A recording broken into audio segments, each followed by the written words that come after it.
Hello, everyone, and welcome to another episode of the Reckless Paradise podcast. I am your host, Dystro, and tonight's episode is another Rivalries episode. Sticking with the Austin theme, since we did Austin versus Bret Hart, I figured why not go for another legendary rivalry in the Austin playbook here. This one is going to be kind of a good one going down memory lane. If you were alive during this feud, I don't know if a lot of people were or not, but this one is over Triple H versus Stone Cold Steve Austin. And I mean, what is there not to really say about this feud? Um, is one of the most intense and legendary feuds of the whole thing. Um, you could say that the feud kind of started early, like early before Attitude Era, because they've kind of interacted with each other before, which, truth be honest with you, it makes it even better. Um, I know, I know the match that they kind of talk about is mainly the No Way Out 2001 match. Um, but they kind of had interacted in the Rumble in '96 before, but then it led to a match between Austin and Hunter Hearst Helmsley at Buried Alive, at In Your House 11, Buried Alive, and then leads into the Rumble in '97, which he wins, or which Stone Cold wins. Um, they faced each other again 6 months later in '97 on Raw is War, 217. They faced each other in a 8-man tag at it In Your House 20, No Way Out of Texas, before it becomes just No Way Out. Um, they fought each other. I guess that was a live event. I guess I don't know. Let's see. Crazy that the World Heavyweight Champion doesn't go on last on that show. That's crazy. They've actually been mostly within the Rumble just themselves. I guess they've probably fought or interacted with each other in that. So uh, then they oh yeah, so then they had a main event match on the first SmackDown show. Um, they fought each other in 6-man tag. Like they fought each other either in 6-man tags or in singles matches or tag matches or something. Um, so basically their feud kind of started in '96. But they've been in and out of the title picture um majority of 98, 99, 2000, Um let's see. They fought each other at No Mercy, at Survivor Series, Armageddon 2000, which was the Hell in a Cell match, the 6-man Hell in a Cell match, most infamous matches, No Way Out 2001, and then they last fought last fought each other in the Royal Rumble 2002, um, because at that year's or at 2001's Royal Rumble, Austin wins it. Um, and you know, a lot of people when they think about Triple H versus Stone Cold Steve Austin, it's they think about you know, their endurance, skill, willpower, showcasing each man's like I said, endurance, skill, and willpower to like push each other to their limit. But the three stages of hell match at No Way Out in 2001, it just was like it was a regular singles match at first, then a street fight, and then a brutal steel cage. Each stage representing like a different aspect of their rivalry. It says this match is not only the most defining match in their feud, but easily one of the best matches in each man's career, which is true. The feuds both saw Austin and Triple H push their characters to the extremes, with Austin being the anti-babyface and Triple H the heel. The storyline involved Austin getting run over by a car at Survivor Series 1999, which, like that whole thing, like, it was like, yeah, like Triple H had told Rikishi to, like, run Steve Austin over with a car to help out The Rock, and also it's like you could have just told the same story with Triple H, but like, yeah, I just did it, because I didn't want Austin in the top picture anymore. Leading to a long period of uncertainty for Austin's return to the ring. Despite the challenges, the rivalry created some of the most memorable moments in the Attitude Era, which is true, with both men delivering outstanding performances that left the fans wanting more. The feud also saw the introduction of the Power Trip, where in storyline, Triple H, Vince McMahon, and Stone Cold formed an alliance to defeat Austin, but I don't know why it said it like that. That was like after 2001, or no, that was after Mania. Yeah, that was after Mania in 2001, or to defeat Austin, or I don't know why I said defeat Austin. Okay. The storyline add another layer to the rivalry. It involved a mix up of friendship, betrayal. Uh, what? Okay, something's going wrong here because it's like it says like the feud that like ended the breakup of A Town Down Under. And it's like that's not right. I don't know who the hell wrote that shit out, but okay, whatever. Um, but like overall as a whole, like Triple H and Austin kind of just took each other to their limit. And I mean, like, why not? So the I guess I should just go over the match itself so I can stretch this episode out for time here. So this is one of Stone Cold Steve Austin's most persistent foes. Jesus, the Game, Triple H, and their feud was became deeply personal in 2001 when Triple H revealed that he orchestrated the hit and run attack that put Austin on the shelf for most of 2000. This seemingly came to a lukewarm reception to the driver being revealed as Rikishi, leading to Austin attempting to kill both men as recompense. Austin and Triple H continued to screw each other over in the build, leading to the match being signed to settle their differences once and for all. So the match itself, it's like, after battling for the IC and WWF Championship in all kinds of matches, Stone Cold Steve Austin and Triple H sought to end their blood feud in three stages of hell. Essentially 2 out of 3 falls matches, but the contest was set up to have each stipulation for each round. So, the first match was a regular one-on-one. Then the rules were thrown out the window for a street fight, and finally, if necessary, they would battle in a steel cage.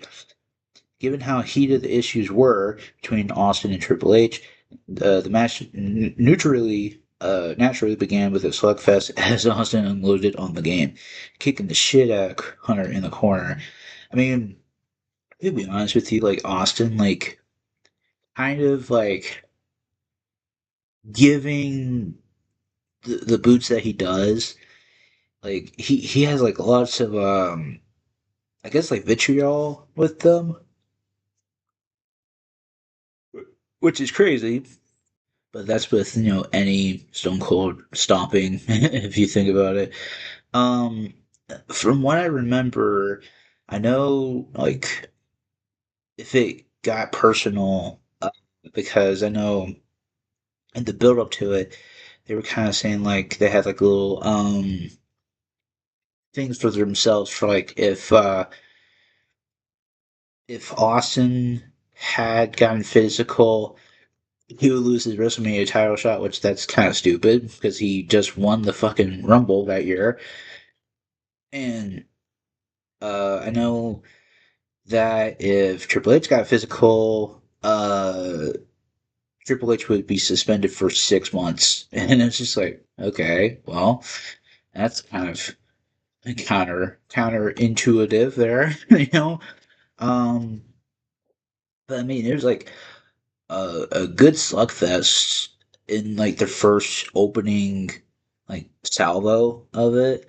I know like with Triple H and Austin, you know, you're gonna expect to have like a good like bloody affair with each of them because they are good people that can give you like a good gig job for it.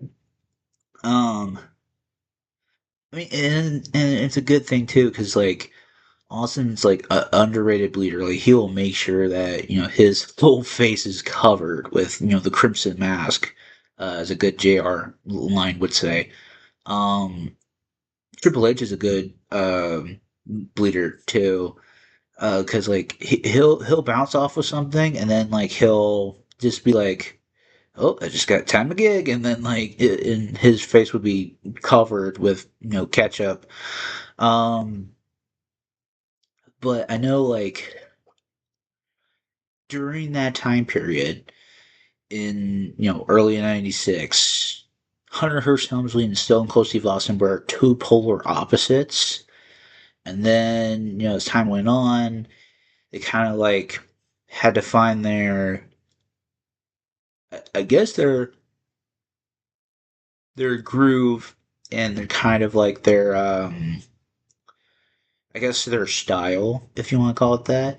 Um, I mean, not to say both men are ring masters of their generation and all that stuff, but it's like if you think about it, Hunter Hearst Helmsley had to evolve. And to evolve, you had to kind of like be like, okay, like, well, let's just ditch this thing, and kind of just been like, oh crap, okay, so like I got to evolve with everything.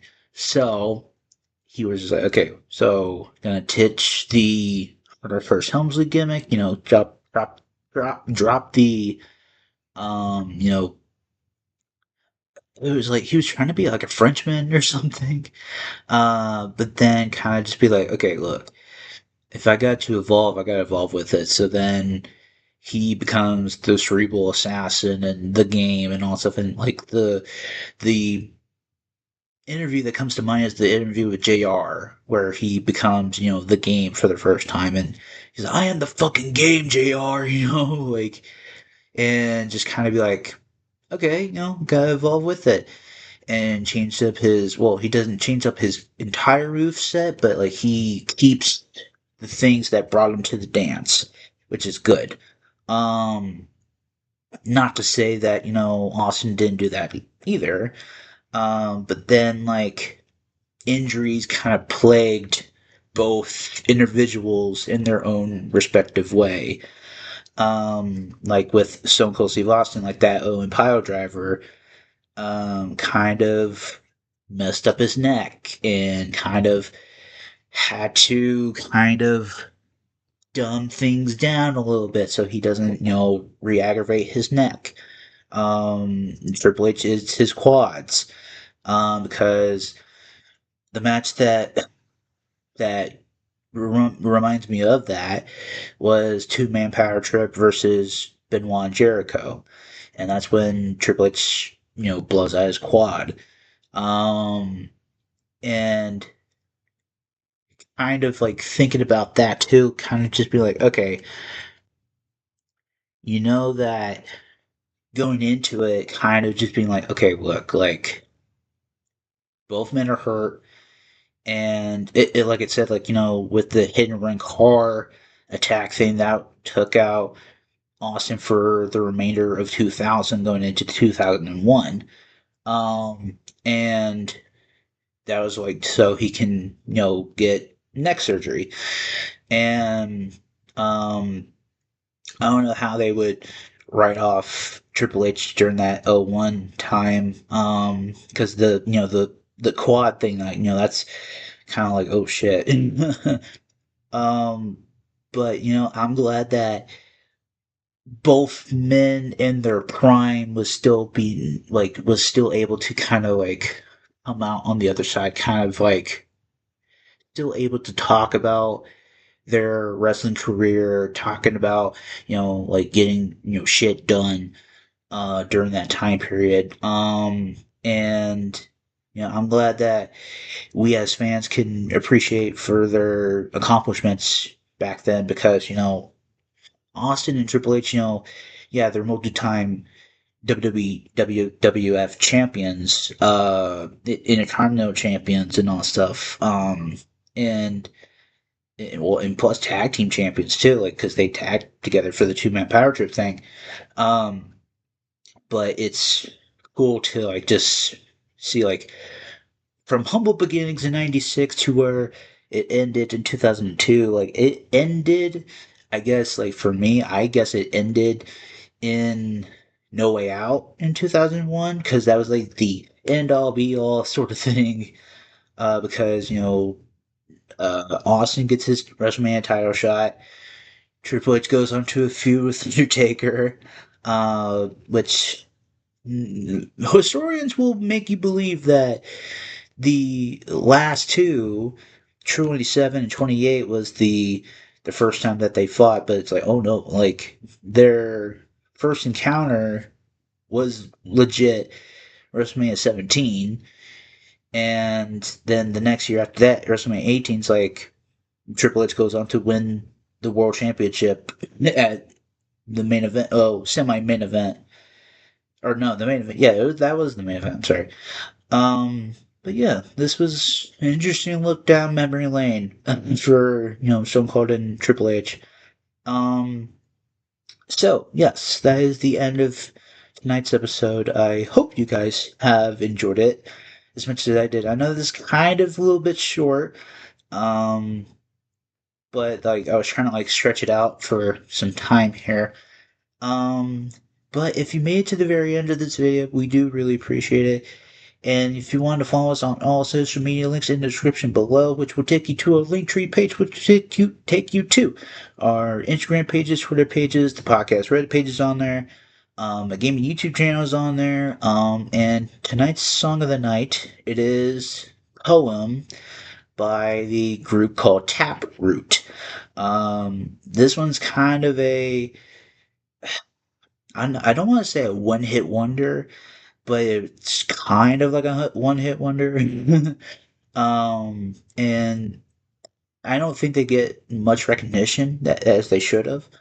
Um, but yeah, it's one of those bands that I kind of knew in passing, and also, but I've listened to the Poem song um, many times, and it's actually a really, really good song for like early 2000s, which that's kind of what the gist is.